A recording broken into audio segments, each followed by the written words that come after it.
Over the last few days, Americans have watched in horror, not at the atrocities of Vladimir Putin, but in the actions of Joe Biden. The clown show that we're treated to in the face of World War III makes it necessary for Americans to evaluate our mistakes and try to save our country and, indeed, world peace. The greatest mistake America has ever made. That's our focus in tonight's preamble. Now, given the scope of Joe Biden's screw-ups, many might be tempted to believe that Biden and his former boss, the guy who was really running the Biden administration, Barack Hussein Obama, have been the biggest mistakes America has ever made. Now, over the weekend, Joe Biden, in an attempt to fix the mess his borders are created, hopped on over to Europe and mumbled this. A dictator bent on rebuilding an empire will never erase a people's love for liberty. Brutality will never grind down their will to be free. Ukraine will never be a victory for Russia, for free people refused to live in a world of hopelessness and darkness. We will have a different future, a brighter future, rooted in democracy and principles, hope and light, of decency and dignity, of freedom and possibilities. For God's sake, this man cannot remain in power. Okay, though it was tough to get the gist through the stutters, stammers, and phrases that trailed off, in the end, Joe Biden's call for regime change was clear to world leaders, Vladimir Putin, and even those who run the news desks over at MSNBC and CNN. The words that Biden used often have consequences, which is why world leaders have always exercised care and caution when calling for the overthrow of another country's leadership. None of that care and consideration was done because Team Biden is run by a man who has failed up his entire life, a man who has never had a thought that wasn't backward, ignorant, plagiarized, or racist. That's why, after Joe Biden's ill-conceived blabbering, his team, in an effort to stave off World War III, had to do a cleanup on aisle 5. The meek and ineffective Secretary of State Antony Blinken told reporters yesterday that the U.S. has no plans for regime change in Russia, just one day after Joe Biden declared that regime change must happen. Aside from calling for regime change in Russia, Joe Biden also told our troops that they were going into Ukraine, that had to be walked back later as well. And late last week, the doddering occupier of the Oval Office said that the United States' response to Russia's potential use of chemical weapons would, quote, trigger a response in kind, end quote, suggesting that we may use chemical weapons against Russia if they use chemical weapons against Ukraine. Another of Joe Biden's handlers, White House National Security Advisor Jake Sullivan, had to backtrack another foolish statement from Joe Biden, saying the U.S. has, quote, no intention of using chemical weapons. After 3 major gaffes on the world stage, calls to remove Biden from office grew louder at home and abroad as the 25th Amendment was trending on Twitter over the weekend. Biden's demented gaffes fed Russia's propaganda machine, just as Vladimir Putin is facing a whisper campaign at home over heavy, unexpected losses suffered by his troops in his Ukraine invasion. In other words, Joe Biden's incoherent ramblings aided Russia's dictator in a propaganda war in Russia. Even though the 2 top spots of our civilian government are occupied by 2 of the least qualified people in America, Kamala Harris and Joe Biden, electing them was not America's worst mistake.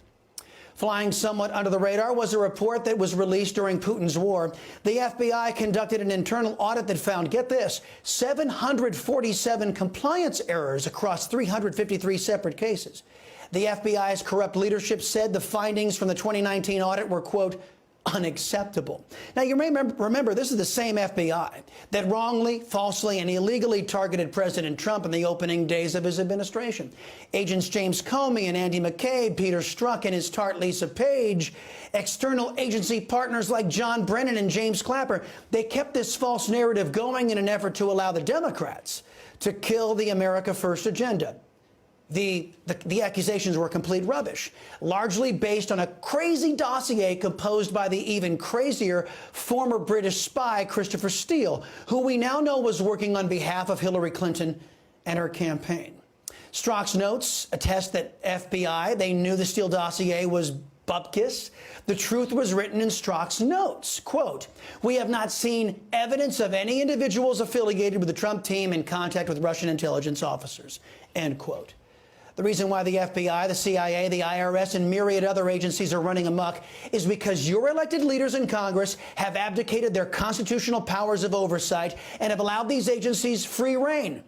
The corruption that results has not only made our government way more expensive than it has to be, undertaking more duties than it was ever intended to or is legally able to under the founders' vision of our Constitution, but it's also made this unconstitutional fourth branch of government more powerful than Congress, more powerful than the president, more powerful than the courts. The deep state has way too much power and is actively thwarting the will of the American people, making decisions that don't match our votes, decisions they are not legally, constitutionally allowed to make. How does this happen? Well, a lazy legislature has instituted automatic spending increases, budgets on autopilot, and has allowed the federal government to grow so big that even if your elected leaders worked 24 hours a day, 7 days a week, 365 days a year, they would never have a prayer of giving our government the oversight that is legally called for under the Constitution. In short, our government is too big, it spends too much, and is unaccountable. But as disastrous as our lazy legislature is, still, re-electing these shrubs isn't the worst mistake America has made. So what is the biggest mistake? No, it wasn't watching the Oscars last night. The greatest mistake in American history was when we, the people, allowed government to educate our children. The dark agenda's shroud has fallen in recent years. An MSNBS host started grooming their audience with tripe like this. We have never invested as much in public education as we should have because we've always had kind of a private notion of children. Your kid is yours and totally your responsibility. We haven't had a very collective notion of these are our children. So part of it is we have to break through our kind of private idea that kids belong to their parents. It's been a steady drumbeat as these socialists have begun to echo Adolf Hitler and other totalitarians in claiming your kids are theirs. USA Today, a Gannett media outlet, published a story arguing that California should, quote, abolish parenthood and turn over all children to the state in order to promote equity. Government ed has led to this failure. According to multiple studies, including this one from the Manhattan Institute, over the past half century, America's per pupil spending on K-12 education has nearly tripled. Our spending stands at all-time highs in most states. The U.S. spends more money per pupil on primary and secondary schools than any other major developed nation, and American teachers earn substantially more than their peers in the private sector. Do we get the best performance for spending the most money? Far from it. America's kids are falling behind the rest of the world. Results from standardized tests administered in January of 2020, just before the China virus lockdowns hit America's kids, show a marked deterioration in students' progress. The statistics demonstrate a generation of students, many of them poor, many of them students of color, falling further and further behind. As Peggy Carr with the Department of Education put it, quote, lower performing students no longer demonstrate competency and skills that students were able to do almost a decade ago, end quote. The China virus lockdowns accelerated GovEd's failure of our children. Contrast the failure of the modern era with the advancement of Catholic education in the 1940s, 50s, and 60s. For more than 2 generations, enrollment climbed steadily in religious-based education. By the mid-1960s, enrollment in Catholic parochial schools had reached an all-time high of 4.5 million elementary school pupils, with about 1 million students in Catholic high schools. And after that, however, big government and backward left-wing thought took over, and the decline of American education began. GovEd is failing our children and failing our nation. Today, GovEd teaches hate through critical race theory. Today, GovEd teaches fake history through the 1619 Project. Today, GovEd cranks out children who covet collectivism, hate our country, and can't do simple math or reading comprehension. In a speech to the annual ecumenical breakfast in 1984, Ronald Reagan said this about faith in America. You know, if we look back through history to all those great civilizations, those great nations that rose up to even world dominance, and then deteriorated, declined, and fell, we find they all had one thing in common, was their turning away from their God or gods. Without God, there is no virtue because there's no prompting of the conscience. Without God, we're mired in the material, that flat world that tells us only what the senses perceive.